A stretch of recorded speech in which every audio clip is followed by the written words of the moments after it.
no hay investigación social que esté completa ajena a la vida pública, en el sentido de que, digamos, jerarquizar un tema, decidir investigarlo, invertir tiempo, esfuerzo, comunicarlo a otras personas, a los colegas, implica siempre algún tipo de definición sobre su valoración pública. Esto quiere decir sobre su valoración política, pero además tiene conclusiones específicas que lamentablemente tenemos que decir que en eso sí es bastante homogénea América Latina. En general, lamentablemente las élites políticas no prestan atención a esos conocimientos, a diferencia de lo que ocurre en otros países.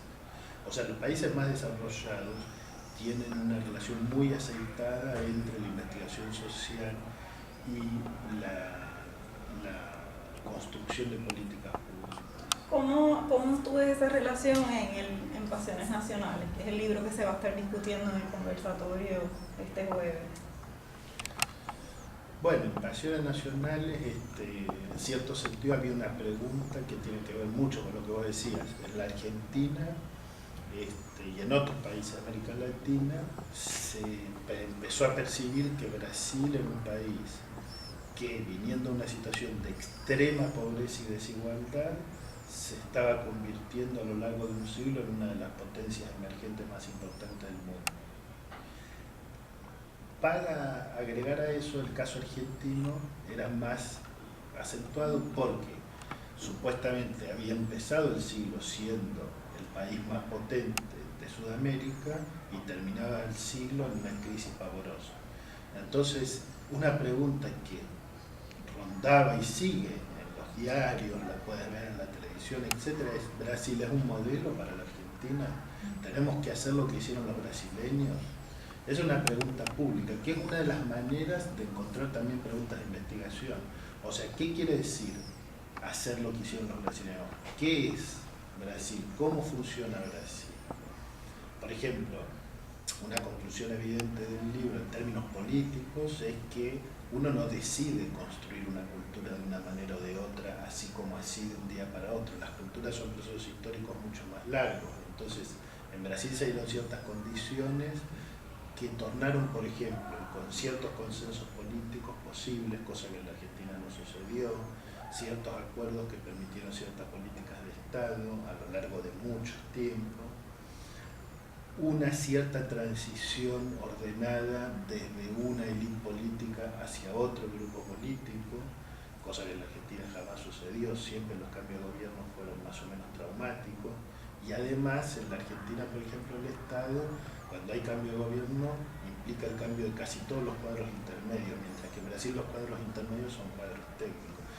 Ahora, eso, que es más o menos conocido, es el resultado de una cantidad muy significativa de procesos culturales de larga data y de mucha complejidad. Entonces, un poco lo que quisimos nosotros fue reconstruir cuáles fueron esos procesos y qué cosas podrían ser efectivamente valoradas como positivas de Brasil, y también qué cosas podrían no ser valoradas positivamente. Porque, digamos, en la disciplina en la que yo me formé, que es la antropología, hay un término que utilizamos todo el tiempo, que es el término de etnocentrismo, que quiere decir que nosotros, mi sociedad, se considera una sociedad superior a las otras sociedades. Pero también hay algo que es muy frecuente en América Latina, en todo el continente, que es el etnocentrismo invertido. O sea, mi sociedad se considera inferior a todas las sociedades europeas. Entonces nosotros, los latinoamericanos, muchas veces creemos que solo en América Latina hay crimen, que solo en América Latina hay pobreza, que solo en América Latina las cosas no funcionan bien, que solo en América Latina no. Y tenemos toda la lista de todo lo que funciona mal en nuestros países. Y esa es una imagen bastante provinciana, ese etnocentrismo invertido, porque también idealiza mucho los otros países donde sí hay pobreza, sí hay desigualdad, sí hay problemas graves, etc.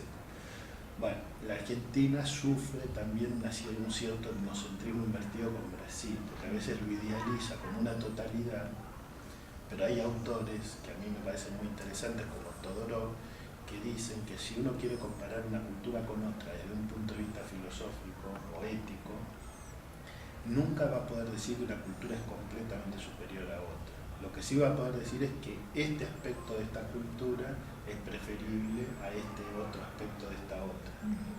Pero también va a encontrar otros aspectos de la otra que van a ser preferibles. O sea, no se puede establecer una jerarquía de una cultura hacia otra. Lo que se puede son comparar elementos específicos de una cultura respecto de otra. Y volviendo a mi pregunta sobre la construcción del conocimiento y la acción política, ¿cómo el conocimiento de esas sedimentaciones o de esos procesos posibilita o acompaña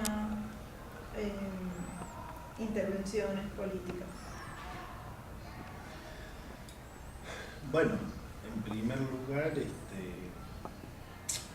bueno, por ejemplo, una de las cosas que nosotros mostramos en Pasiones Nacionales es que la concepción del tiempo es muy distinta en Argentina y en Brasil. ¿Por qué? Porque, por dar un ejemplo, el presidente brasileño actual esperó 3, 4 elecciones en las cuales fue derrotado para recién después ganar las elecciones. En la Argentina jamás hubo un candidato a presidente que perdió que volviera a presentarse elecciones. Quiero volver a mi comentario inicial. Has venido varias veces a Puerto Rico y en el 2002, estando en Puerto Rico, pensabas en la crisis argentina. ¿Qué podemos aprender los puertorriqueños de ese proceso que tú estabas pensando desde Puerto Rico? No, yo lo que pensé en realidad es más con el Puerto Rico actual, ¿no? Porque, exacto, a eso me refiero. Porque me parece que quedan así algunas enseñanzas del auge del neoliberalismo argentino que se pueden por lo menos poner en el debate público en varios otros contextos nacionales. Por ejemplo, el hecho de que la política neoliberal, que es siempre corrosiva para las instituciones públicas, para el Estado, para la educación pública, para los procesos de igualación social, es de todas maneras un intento que nunca es todopoderoso, aunque parece. Hay momentos en los cuales la política neoliberal parece todopoderosa, pero nunca lo es. O sea, que un problema es hasta dónde se puede llegar, y eso implica que puede ser interesante la conflictividad que se desarrolla en torno a ponerle limitaciones hasta dónde va a llegar el plan. El otro punto es que en ese contexto, generalmente lo que sucede es que las versiones neoliberales hablan del futuro y dan una opción de futuro y hablan de renovación, de innovación y de cambio, mientras que las opciones, digamos, antineoliberales de lo que hablan es de conservar, de resguardar, de defender, y eso establece un diálogo cultural y político donde la sociedad naturalmente se ve más atraída por las opciones que hablan del futuro y de la renovación que por las opciones que simplemente no tienen solución a los problemas que la sociedad percibe, sino que simplemente quieren defender y rechazar. ¿Cómo se puede construir una posición distinta que permita intervenir sobre esa construcción hegemónica y no quedar fuera? Y al mismo tiempo, ¿cómo cuando el propio neoliberalismo pueda ir abriendo zonas, digamos, de crisis en su modelo o en sus limitaciones, cuál es la temporalidad en la cual se construyen las respuestas? El ejemplo argentino es de un intento de construir una temporalidad tan rápida en el triunfo electoral por parte de la oposición, que fue un triunfo que terminó siendo absorbido por el propio neoliberalismo. O sea, como los que se aliaron contra el gobierno de Menem fueron tan heterogéneos políticamente, el gobierno que fue posterior a Menem fue un gobierno completamente neoliberal. Me parece que el desafío va por ahí, o sea, cómo se logra que un pensamiento que busque el respeto a los derechos humanos, el respeto, digamos, una mayor igualdad, un respeto a la democracia, etcétera, pueda ser un proyecto de futuro más que simplemente una rememoración de algún pasado supuestamente glorioso, que evidentemente por lo menos no lo fue para toda la sociedad.